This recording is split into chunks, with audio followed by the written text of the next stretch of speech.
മിക്കവാറും അവിടെ പോയി വരാറുണ്ടെങ്കിൽ ഞങ്ങൾ ദൈവത്തിൻ്റെ കൃപ കൊണ്ടാണ് ഞങ്ങൾ പോയി വരുന്നത് അവിടേക്ക്. അതായത് നമ്മൾ പോണ വഴിക്ക് ടവറൊന്നുമില്ല. അപ്പോൾ പോയി വരുന്ന വഴിക്ക് ദൈവത്തിൻ്റെ അനുഗ്രഹം കൊണ്ടാണ് നമ്മൾ പോയി വരുന്നത്. ചന്ദ്രേട്ടൻ പറഞ്ഞ ആ ദേവീക്ഷേത്രമാണ് കാരാശൂരി ക്ഷേത്രം. അതൊരു ഗോത്ര വിഭാഗക്കാരുടെ ക്ഷേത്രമാണ്. സാധാരണയായി നെല്ലിയാമ്പതി ജീപ്പ് ട്രക്കിങ്ങിന് പോകുമ്പോൾ 2 വ്യൂ പോയിന്റുകളാണ് ഉൾപ്പെടുത്തുക. അതിനായി ഏകദേശം 1500 മുതൽ 1800 രൂപ വരെയാണ് ചിലവാകുന്നത്. ഇന്ന് ഞങ്ങൾ പോകുന്നത് 3ാമത്തെ വ്യൂ പോയിന്റാണ്.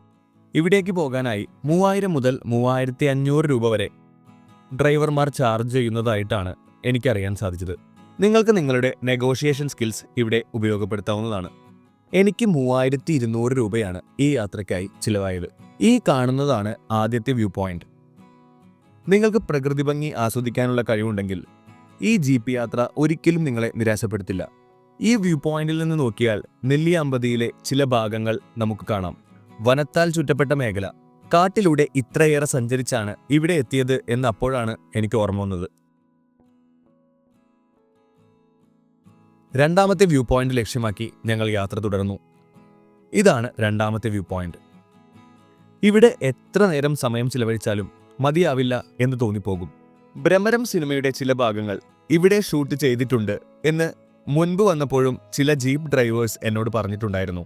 ഇവിടെ എത്തിയാൽ കുറച്ചു സാഹസികത അത്യാവശ്യമാണ് എന്നാണ് ചന്ദ്രേട്ടന്റെ അഭിപ്രായം. അദ്ദേഹം പാറയ്ക്ക് മുകളിലൂടെ ജീപ്പ് കയറ്റി നിർത്തി അദ്ദേഹത്തിന്റെ ഡ്രൈവിംഗ് സ്കിൽസ് കാണിക്കുകയാണ്. ആ സ്റ്റണ്ടിന്റെ ഭാഗമാണ് ഈ ജീപ്പ് ഇങ്ങനെ നിൽക്കുന്നത്. ഞങ്ങൾ പോയ സമയത്ത് നല്ല കാലാവസ്ഥയായിരുന്നു. നല്ല കാറ്റുമുണ്ട്.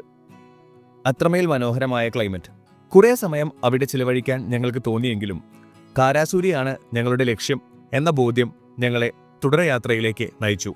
കുറച്ചകലെ ഒരു മല കാണാൻ സാധിച്ചു. അത് കണ്ടപ്പോൾ എനിക്ക് വരയാടുകൾ അവിടെ കാണാൻ സാധ്യതയുള്ള മേഖലയായി തോന്നി. സൂക്ഷിച്ചു നോക്കിയപ്പോൾ നീലഗിരി താർ അഥവാ വരയാടുകളെ എനിക്ക് അവിടെ കാണാൻ കഴിഞ്ഞു. ആദ്യമായാണ് ഞാൻ നെല്ലിയാമ്പതി കാടുകളിൽ ഇവയെ കാണുന്നത്. അതെനിക്ക് വല്ലാത്തൊരു അതിശയമായിരുന്നു.